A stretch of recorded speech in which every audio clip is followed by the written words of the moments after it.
मुद्दा है। ये आंदोलन आपको ये समझना है, आंदोलन ये हठधर्मिता नहीं है कि हमारी बात मानिए। आंदोलन इस बात की है कि कम से कम जो बेसिक लोकतांत्रिक मूल्य हैं, आप चुने हुए प्रतिनिधि हैं, छात्रों को अगर कोई गलती बात लग रही है तो उनसे मिल लीजिए।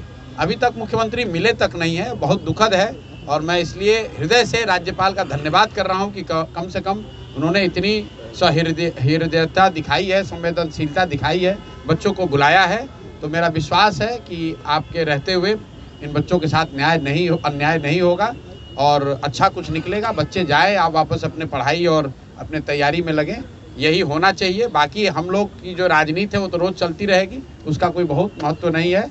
इन बच्चों का रास्ता निकले, यही आशा और अपेक्षा है। ये छात्र यहाँ बैठे हुए हैं, मैं कोई नहीं हूँ ये कहने वाला कि छात्र कैसे संतुष्ट होंगे, लेकिन मैं जितना इन बच्चों को अभी समझ पाया हूँ, मुझे ऐसा लगता है कि ये कोई बहुत अनरीजनेबल बात नहीं कर रहे हैं।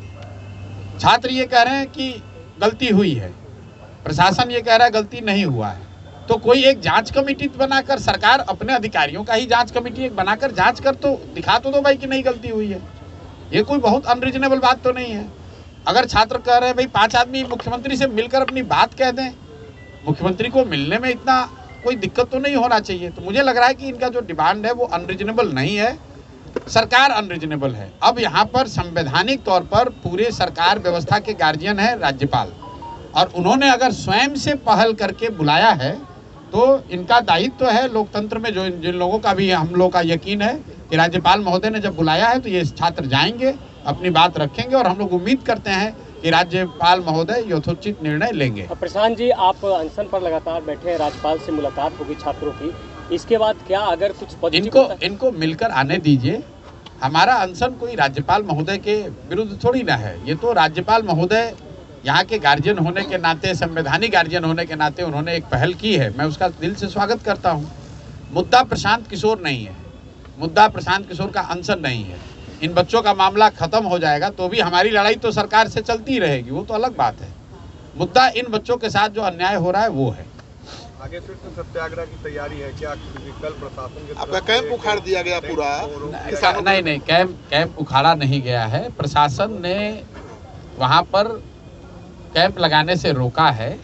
ऐसे कैंप तो मैं बिहार में हर गांव में पिछले 2 साल में लगा चुका हूँ। प्रशासन को ऐसा डर है या किसी ने उनको बता दिया कि अगर यहाँ प्रशांत किशोर आकर बैठेंगे फिर हजारों की भीड़ हो जाएगी, फिर दिक्कत होगी, तो उसको हम लोग प्रशासन को क्लैरिफाई कर रहे हैं। मेरा हिंसा में कोई यकीन नहीं है, कभी हम लोग हिंसात्मक कोई काम ना करते हैं ना आगे करेंगे।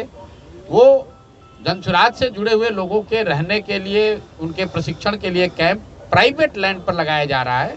प्रशासन को कुछ गलतफहमी हुई है।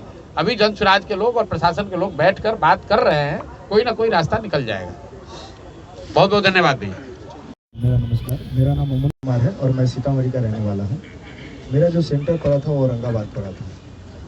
ये बहुत बड़ी पहल है, पहली बार ये पहल किया गया है किसी नुमाइंदार से कि डायरेक्ट छात्रों को बुलाया जाए और छात्रों से उनके सवाल पूछे जाए, बात पूछे जाए कि आप क्यों अनशन पर बैठे हैं, और हम जा करके अपनी बात रखेंगे और वहाँ से कोशिश करेंगे कि जो अनियमितता पाई गई है उसके लिए राज्यपाल महोदय जो है हमारी बात सुने और एक शिष्टमंडल का गठन करके एक जांच कमेटी बैठाए। नमस्कार साथियों, मेरा नाम संदीप गिरी है, मैं पश्चिम चंपारण से हूँ। मैं 70 बीपीएससी का अभ्यर्थी हूँ।